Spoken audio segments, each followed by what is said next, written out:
ces poiriers, qu'elle considérait comme des agrès de haute voltige. Laure les célébrait une fois par an.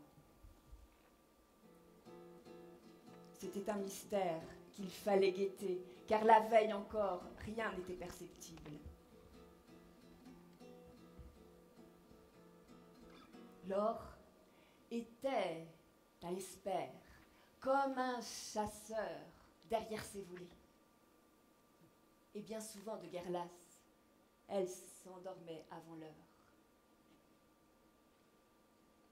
Alors, le bourdonnement d'innombrables abeilles la réveillait.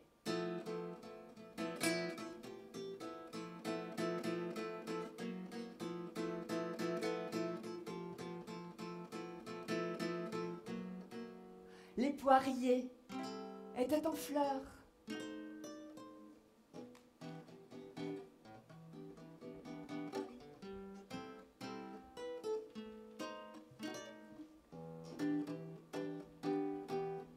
C'était le seul luxe dans ce paysage tragique où soudain éclatait en fanfare la beauté à l'état pur.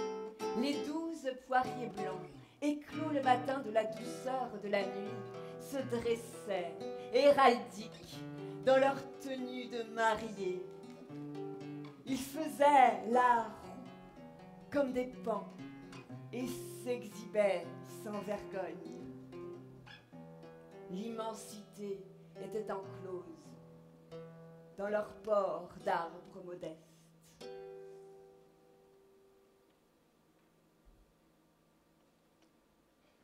Laure oubliait tout le temps que sa mère ne l'aimait pas. Elle accourait vers celle-ci qui œuvrait en cuisine. « Maman, viens vite voir comme les poiriers sont beaux ce matin. »« Qu'est-ce que je me fous de tes poiriers ?» répondait la mère, préoccupée comme elle l'était toujours. La petite joignait les mains, extasiée. « On dirait des jets d'eau. »« Idiote, tu n'en as jamais vu de jets d'eau. » Laure regardait interdite cette mère qui ne voyait pas les poiriers en fleurs, qui ne voulait pas en être consolée.